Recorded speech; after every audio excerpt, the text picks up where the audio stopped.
Hello friends, welcome to day trader Telugu and good evening. Sensex 46 points down అయ్యి 34,916 దగ్గర close అయితే Nifty 10 points down అయ్యి 10,302 దగ్గర క్లోజ్ అవడం జరిగింది. మొదట ఐటీసీ గురించి మాట్లాడుకుందాం ఫ్రెండ్స్. రీసెంట్గా వాళ్ళు రిజల్ట్స్ అనౌన్స్ చేయడం జరిగింది, అలాగే వాళ్ళు డివిడెండ్ ని కూడా అనౌన్స్ చేయడం జరిగింది. డివిడెండ్ గా వాళ్ళు ₹10.15 అయితే అనౌన్స్ చేయడం జరిగింది అనమాట. ఓకే, ఐటీసీ వాళ్ళు డివిడెండ్ అనౌన్స్ చేశారు అని మీరు చెప్పేస్తున్నారు. కాకపోతే మాకు ఐటీసీ డివిడెండ్ వస్తుందా రాదా? సో ఎప్పటి వరకు షేర్స్ హోల్డ్ చేసిన వాళ్ళకి ఐటీసీ డివిడెండ్ వస్తుంది? సో దాని గురించి కంప్లీట్ డీటెయిల్స్ మొదట మాట్లాడుకున్న తర్వాత మార్కెట్ రిలేటెడ్ అప్డేట్స్ గురించి మాట్లాడుకుందాం. ఐటీసీ డివిడెండ్ మీకు రావాలంటే మీరు ఐటీసీ షేర్స్ని జూలై 6th కంటే ముందు కొని ఉండాలి friends. So ex dividend date ఐటీసీకి జూలై 6th అవుతుంది.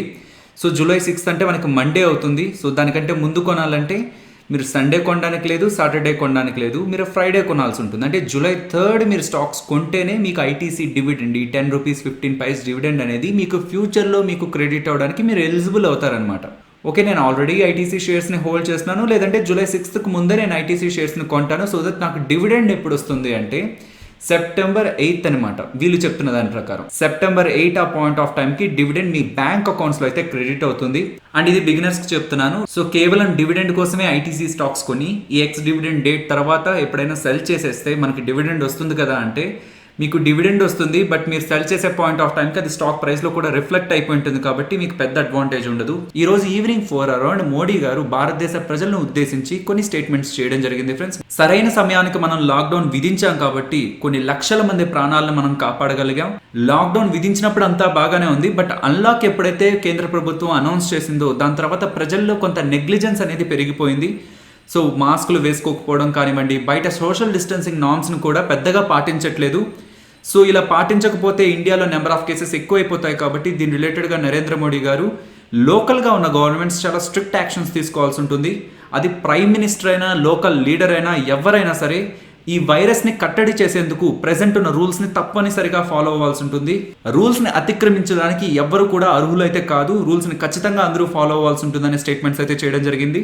అండ్ నెక్స్ట్ గరీబ్ కళ్యాణ్ యోజనని నవంబర్ ఎండ్ వరకు కూడా పొడిగించడం జరిగిందనమాట. దీంతో 80 కోట్ల ప్రజలకి ఈ నవంబర్ ఎండ్ వరకు కూడా ఫ్రీ ఫుడ్ గ్రెయిన్స్ అందుతాయని చెప్పి నరేంద్ర మోడీ గారు అయితే ప్రకటించడం జరిగింది. ఇదిలా ఉంటే అన్లాక్ 2 రిలేటెడ్ గా కేంద్ర ప్రభుత్వం దగ్గర నుంచి కొన్ని గైడ్ లైన్స్ అయితే రావడం జరిగింది. సో దీన్ని మనం సింపుల్ గా మాట్లాడుకునే ప్రయత్నం చేద్దాం. ఇవన్నీ కూడా జూలై 1st నుంచి అమల్లోకి అయితే వస్తాయి. సో మొదటి important thing, night time curfew timings ని కొంత రిలాక్స్ చేయడం జరిగింది. సో జూలై 1st నుంచి నైట్ 10 PM నుంచి మార్నింగ్ 5 AM వరకు మాత్రమే కర్ఫ్యూ ఉంటుందని చెప్తున్నారు. డొమెస్టిక్ ఎయిర్ ట్రావెల్ అంటే డొమెస్టిక్ ఫ్లైట్స్ అయితే ఫర్దర్ గా ఎక్స్పాండ్ చేస్తారని చెప్తున్నారు. కాకపోతే ఇంటర్నేషనల్ ఎయిర్ ట్రావెల్ ని మాత్రం లిమిటెడ్ మేనర్ లోనే పర్మిట్ చేస్తారు అని చెప్తున్నారు. అండ్ ప్యాసింజర్ ట్రైన్స్ ఆపరేషన్స్ ని కూడా ఫర్దర్ గా ఎక్స్పాండ్ చేస్తారు అని చెప్తున్నారు ఫ్రెండ్స్. అండ్ ఇక్కడున్న మీరు గమనించినట్లయితే మొదటి నుంచి మనకి వేటి మీద అయితే హెవీ రిస్ట్రిక్షన్స్ కనిపిస్తున్నాయి, అవి స్టిల్ కూడా కంటిన్యూ అవుతూ ఉన్నాయి. జూలై 31st వరకు కూడా మనకి సినిమా హాల్స్, మెట్రో రైల్స్ ఇవన్నీ కూడా క్లోజ్ లో ఉంటాయని చెప్పి అయితే వాళ్ళు అప్డేట్ ఇవ్వడం జరిగింది. కంటైన్మెంట్ జోన్స్ లో జూలై 31st వరకు కూడా లాక్డౌన్ చాలా స్ట్రిక్ట్ గా ఇంప్లిమెంట్ అవుతుందని చెప్పి అప్డేట్ అయితే ఇవ్వడం జరిగింది. సో ఇవి friends important guide lines. And next Glenmark గురించి మాట్లాడుకోవాలి. ఎప్పుడైతే వీళ్ళు ఫావిపిరావిర్ రిలేటెడ్ గా అప్రూవల్ తీసుకొని రానున్న రోజుల్లో ఆ ఫావిపిరావిర్ డ్రగ్ ని వీళ్ళు మార్కెట్ చేస్తారు అని అప్డేట్ వచ్చిందో ఆ పాయింట్ ఆఫ్ టైంలో మనకి స్టాక్ ప్రైస్ లో చాలా పాజిటివ్ యాక్టివిటీ అయితే కనిపించింది. బట్ దాని తర్వాత నుంచి మీరు కంటిన్యూస్గా గమనిస్తూ వస్తే స్టాక్ ప్రైస్ని కొంత ఫాలో అవుతూ వెళ్తుందన్నమాట. సో రీసెంట్గా వాళ్ళు రిజల్ట్స్ పోస్ట్ చేశారు. సో ఆ రిజల్ట్స్లో వాళ్ళు రెవెన్యూ సైడ్ 8% గ్రోత్ని చూపించారు ఇయర్ ఆన్ ఇయర్లో, అండ్ ప్రాఫిట్ సైడ్ 36% గ్రోత్ని అయితే చూపించారు. బట్ ఈ రోజు ఉన్న అప్డేట్ ఏంటంటే గ్లెన్మార్క్ రిలేటెడ్గా సిఎల్ఎస్ఏ వాళ్ళు ఈ స్టాక్ని డౌన్ గ్రేడ్ చేయడం జరిగింది ఫ్రెండ్స్. అంతకుముందు బై రేటింగ్ ఇచ్చారు, బట్ ఇప్పుడు ఆ బై రేటింగ్ని సెల్ రేటింగ్కి చేంజ్ చేస్తూ టార్గెట్ ప్రైస్ని 440 నుంచి 420కి కట్ చేయడం జరిగిందనమాట. అండ్ ఈ స్టాక్ రిలేటెడ్గా FY22 ఎర్నింగ్ పర్ షేర్ EPSని కూడా 4% కట్ చేయడం జరిగింది. వీళ్ళ రిజల్ట్స్లో రెవెన్యూస్ 8% ఇంక్రీజ్ అయితే ప్రాఫిట్ ఏమో 36% ఇంక్రీజ్ అయింది ఇయర్ ఆన్ ఇయర్ బేసిస్లో అనుకున్నాం కదా. సో రెవెన్యూ జస్ట్ 8% పెరిగితేనే ప్రాఫిట్ ఎందుకని 36% పెరిగిందంటే వీళ్ళు టైట్ కాస్ట్ కంట్రోల్ చేయడం జరిగిందనమాట. సో ఈ లాస్ట్ క్వార్టర్లో కాబట్టి వీళ్ళకి ప్రాఫిట్ సైడ్ కొంత ఎడ్జ్ రావడం జరిగింది. కాకపోతే వీళ్ళ సేల్స్ గ్రోత్ని మీరు గమనించినట్లయితే ఇండియాలో అయితే చాలా స్ట్రాంగ్ సేల్స్ గ్రోత్ ఉంది. కాకపోతే యూఎస్లో అంటే అమెరికాలో వీళ్ళ సేల్స్ గ్రోత్ అనేది వీక్గా ఉందన్నమాట. అది రీసెంట్ రిజల్ట్స్లో మనం గమనించాల్సిన ఇంపార్టెంట్ పాయింట్. అండ్ వీళ్ళ డెట్ అంటే వీళ్ళ అప్పుల గురించి కూడా మాట్లాడుకోవాలి. వీళ్ళు రీసెంట్ రిజల్ట్స్లో అప్డేట్ చేసిన దాని ప్రకారం వీళ్ళ నెట్ డెట్ అనేది 3,760 crores ఉందన్నమాట.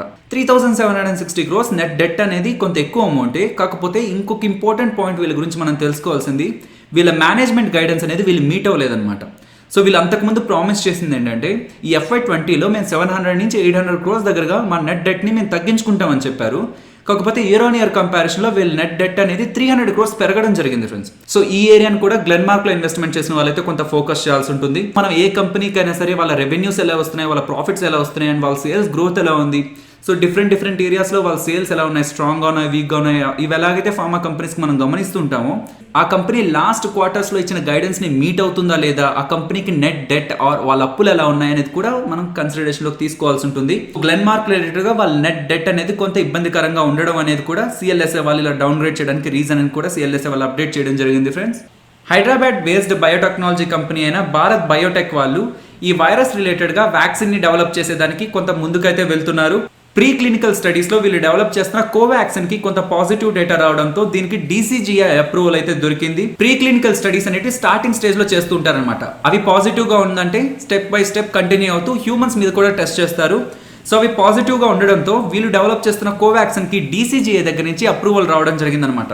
phase 1 and phase 2 clinical trials చేయండి అని. డెఫినెట్లీ పాజిటివే, కాకపోతే స్టడీస్ కంప్లీట్ అయ్యి ఫైనల్ గా వ్యాక్సిన్ మన దగ్గరకు రావడానికి చాలా టైం అయితే పడుతుంది. నెక్స్ట్ మన ఇండియన్ గవర్నమెంట్ చైనాకు సంబంధించిన 59 యాప్స్ అయితే బ్యాన్ చేయడం జరిగింది. Information technology act 2009 section 69A use చేసి ఈ 59 యాప్స్ ని కూడా బ్యాన్ చేయడం జరిగింది. మన ఇండియన్స్ ఒక డేటాని వీళ్ళు మిస్యూజ్ చేస్తున్నారనే గ్రౌండ్స్ మీద ఈ యాప్స్ అయితే బ్యాన్ చేయడం జరిగింది. వరల్డ్ వైడ్ గా ఏ డెవలపర్ అయినా ఒక యాప్ ని డెవలప్ చేస్తున్నప్పుడు ఇండియన్ మార్కెట్ ని ఖచ్చితంగా ఫోకస్ చేస్తారు. ఎందుకంటే బై వాల్యూమ్ చూసినప్పుడు వరల్డ్ వైడ్ గా ఇండియా అనేది సెకండ్ లార్జెస్ట్ యాప్ మార్కెట్ అనమాట. సో ఇండియాలో ఈ 59 చైనీస్ యాప్స్ ని బ్యాన్ చేయడం కారణంగా కంపెనీస్ అయితే డెఫినెట్లీ ఇంపాక్ట్ అవుతాయి. నెక్స్ట్ మ్యూచువల్ ఫండ్స్ లో కొత్తగా ఎవరైతే ఇన్వెస్ట్మెంట్స్ చేయాలనుకుంటున్నారో జూలై 1 నుంచి వాళ్ళ మీద స్టాంప్ డ్యూటీ అయితే అప్లికబుల్ అవుతుంది అని చెప్తున్నారు. సో 0.005% స్టాంప్ డ్యూటీ అనేది జూలై 1 నుంచి ఎవరైతే మ్యూచువల్ ఫండ్స్ లో డబ్బులు పెడతారో వాళ్ళకైతే అప్లై అవుతుందని చెప్తున్నారు ఫ్రెండ్స్. ఇది equity, debt and all type of mutual funds మీద అయితే అప్లై అవుతుందని చెప్తున్నారు. సో లంసమ్గా చేస్తున్నా, SIPలో చేస్తున్నా and A type of investments అయినా సరే జూలై 1 నుంచి 0.005% అయితే స్టాంప్ డ్యూటీ అప్లై అవుతుందని చెప్తున్నారు. మ్యూచువల్ ఫండ్స్లో ఎవరైతే లాంగ్ టర్మ్ ఇన్వెస్ట్మెంట్ చేస్తూ ఉంటారో వాళ్ళని ఈ % ఆఫ్ స్టాంప్ డ్యూటీ అయితే పెద్ద ఇంపాక్ట్ చేయదు. బట్ ఎవరైతే కొన్ని రోజులకు కాను లిక్విడ్ ఫండ్స్లో, ఓవర్ నైట్ ఫండ్స్లో అండ్ ఇంకేదైనా మ్యూచువల్ ఫండ్స్లో ఒక 7 days అని 1 month అని ఇలా చాలా లెస్ పీరియడ్ కోసం ఇన్వెస్ట్ చేస్తూ మళ్ళీ విత్డ్రాల్ చేస్తూ మళ్ళీ ఇన్వెస్ట్ చేస్తూ ఉంటారు, వీళ్ళకి స్టాంప్ డ్యూటీ అనేది కొంత ఇంపాక్ట్ చేస్తుంది friends. Next global rating agency అయిన స్టాండర్డ్ అండ్ పూర్ వాళ్ళు ఇండియన్ బ్యాంక్స్ గురించి నెగిటివ్ స్టేట్మెంట్స్ అయితే చేయడం జరిగింది. సో వాళ్ళు ఏం చెప్తున్నారంటే లాస్ట్ 18 months నుంచి కూడా మన ఇండియన్ బ్యాంకింగ్ సిస్టమ్ అనేది కొంత పాజిటివ్ ట్రాక్లో వెళ్తుంది అని చెప్తున్నారు. కొంత అసెట్ క్వాలిటీలో ఇంప్రూవ్మెంట్ కానివ్వండి, బ్యాడ్ లోన్స్ ని తగ్గించుకుంటూ కొంత పాజిటివ్ ట్రాక్ లో వెళ్తూ ఉంటే ఈ వైరస్ అనేది ఈ ఓవరాల్ ట్రాక్ నే డిస్టర్బ్ చేసింది. ఇండియన్ బ్యాంకింగ్ అసెట్ క్వాలిటీ 2000 ఆ పీరియడ్ లో ఎలాంటి వీక్నెస్ అయితే చూసిందో మళ్ళీ అలాంటి వీక్నెస్ నే చూడబోతుంది. 2021 లో ఇండియన్ బ్యాంక్స్ ఒక గ్రాస్ నాన్ పర్ఫార్మింగ్ రేషియో అనేది 13 to 14% దాకా ఉంటుంది అని చెప్తున్నారు. అది 1999, 2000 ఆ పాయింట్ ఆఫ్ టైమ్ లో ఉన్న రేంజ్ కి మ్యాచ్ అవుతుంది. సో రీసెంట్ టైమ్ లో వచ్చిన వైరస్ అనేది అంత ఇంపాక్ట్ అనేది రానున్న రోజుల్లో బ్యాంక్స్ లో క్రియేట్ చేస్తుంది అని చెప్తున్నారు. స్టాండర్డ్ అండ్ పూర్ వాళ్ళు రీసెంట్ టైమ్స్ నుంచి ఇస్తున్న అప్డేట్ అండ్ ఈ అప్డేట్ ని మనం కంబైన్ చేసి చూసినట్లయితే రానున్న రోజుల్లో బ్యాంక్స్ ఒక అసెట్ క్వాలిటీ అండ్ వాళ్ళ ప్రాఫిటబిలిటీ అయితే వీక్ గా ఉంటుంది. సో బ్యాంక్స్ అయితే అండర్ పర్ఫార్మ్ చేస్తాయని అలాగైతే వీళ్ళ స్టేట్మెంట్స్ ని బట్టి మనం అర్థం చేసుకోవచ్చు. ప్రీవియస్ గా కొన్ని డేస్ నుంచి మనం సేమ్ లెవెల్స్ ని గమనిస్తున్నాం ఫ్రెండ్స్. ఈ రోజు మీరు గమనించినట్లయితే నిఫ్టీ 10,270 దగ్గర సపోర్ట్ తీసుకుంది అండ్ నిఫ్టీ 10,400 దగ్గరే మనకి రెసిస్టెన్స్ ఫేస్ చేయడం జరిగింది. సో ఈరోజు నిఫ్టీ హైయెస్ట్ మనకి 10,401 అండ్ లోయెస్ట్ మనకి 10,267 అనమాట. స్టిల్ ఇంకా మనం ఈ సపోర్ట్ అండ్ రెసిస్టెన్స్ మధ్యలోనే ఉన్నాం కాబట్టి కమింగ్ డేస్ లో కూడా మనం ఇదే లెవెల్స్ ని కంటిన్యూ చేద్దాం. సో నిఫ్టీ సపోర్ట్ 10,270 దగ్గర గమనిద్దాం ఫ్రెండ్స్. ఇఫ్ అది బ్రేక్ అయితే 10,220, బట్ ఇంపార్టెంట్ రేంజ్ అయితే 10,170 అనమాట. సో ఇఫ్ ఆ 170 కూడా బ్రేక్ చేసి డౌన్ సైడ్కి వెళ్తుందంటే 10,000 వరకు కూడా మార్కెట్ ఫాలో అవడానికి ఛాన్స్ అయితే ఉంటుంది. అండ్ రెసిస్టెన్స్ 10,400 దగ్గర గమనిస్తున్నాను. ఇఫ్ అది బ్రేక్ అయ్యి టాప్ సైడ్కి వెళ్తున్నట్టయితే 10,550 దగ్గర. బ్యాంక్ నిఫ్టీ సపోర్ట్ ఇమీడియట్గా 21,160 దగ్గర. ఇఫ్ అది బ్రేక్ అయితే 20,770 అండ్ రెసిస్టెన్స్ ఇమీడియట్గా 21,840. ఇఫ్ అది బ్రేక్ అయితే 22,260. నిఫ్టీ ఆప్షన్ చైన్ గురించి మాట్లాడుకుందాం. ఇది 2 July weekly expiry contract data friends. So interesting data ఏంటంటే 10,500 కంటే కూడా 10,400 దగ్గర ఓవరాల్ ఓపెన్ ఇంట్రెస్ట్ అలాగే ఇంట్రాడేలో కూడా కొంత స్ట్రాంగ్ ఓపెన్ ఇంట్రెస్ట్ అయితే బిల్డ్ అవడం జరిగింది. సో సపోర్ట్ అండ్ రెసిస్టెన్స్ లో కూడా 10,400 గమనిస్తున్నాం అండ్ ఓపెన్ ఇంట్రెస్ట్ డేటా ప్రకారం కూడా 10,400 ఒక ఇంపార్టెంట్ రెసిస్టెన్స్ అయితే బిల్డ్ అవుతూ ఉంది ఫ్రెండ్స్. ఇంట్రాడేలో 11 lakh అండ్ ఓవరాల్ గా 32 lakh ఓపెన్ ఇంట్రెస్ట్ అయితే అక్కడ బిల్డ్ అవుతుంది. కాబట్టి కమింగ్ డేస్ లో మనం 10,400 రెసిస్టెన్స్ గా గమనిస్తాం. ఇఫ్ అది బ్రేక్ అయితే ఇమీడియట్గా 10,500ని గమనిస్తాం. అండ్ ప్రెసెంట్ ఉన్న 10,300 రేంజ్ నుంచి డౌన్ సైడ్కి ఫాలో అవుతుంది అనుకుంటే నిన్న మనం 10,100 దగ్గర కొంత హై యాక్టివిటీ ఉందనుకున్నాం కదా, బట్ అన్యూజువల్గా ఈ రోజు అక్కడ 8 lakh అరౌండ్ ఓపెన్ ఇంట్రెస్ట్ అయితే అన్వైండ్ అవ్వడం జరిగిందనమాట. సో ఇలా అన్వైండ్ అయ్యేసరికి మనకి 10,000 లెవెల్ దగ్గర తప్పితే ఇంకే లెవెల్ దగ్గర కూడా కొంత స్ట్రాంగ్ ఓపెన్ ఇంట్రెస్ట్ అనేది ప్రెసెంట్ ఉన్న లెవెల్స్ నుంచి కనిపించట్లేదు. అంటే పుట్ రైటర్స్ దగ్గర నుంచి మనకు కాన్ఫిడెన్స్ కనిపించట్లేదు. ఇది కొంత వీక్నెస్ ని ఇండికేట్ చేస్తుంది. మార్కెట్ ప్రెసెంట్ ఉన్న లెవెల్స్ నుంచి ఫాలో అవుతున్నట్లయితే 10,000 ని మనం ఒక ఇంపార్టెంట్ సపోర్ట్ గా అయితే గమనించవచ్చు. ఫైనల్లీ ఇది ఫ్రెండ్స్ మన వీడియో నచ్చిందా? సో నచ్చినట్టయితే లైక్ చేయండి ఫ్రెండ్స్. అండ్ ఈ వీడియో మన వాళ్ళకి యూజ్ అవుతుంది అనుకుంటే తప్పకుండా షేర్ చేయండి. అండ్ మన ఛానల్ని సబ్స్క్రైబ్ చేయనట్లయితే ఒకసారి కంటెంట్ని చూడండి. ఇఫ్ ఆ కంటెంట్ మీకు నచ్చింది అనుకుంటే ఛానల్ని సబ్స్క్రైబ్ చేసి పక్కనే వచ్చే బెల్ ఐకాన్ కూడా క్లిక్ చేయండి. మరొక ఇంట్రెస్టింగ్ వీడియోతో మళ్ళీ మీ ముందుకు వస్తాను. అంతవరకు టేక్ కేర్. జై హింద్.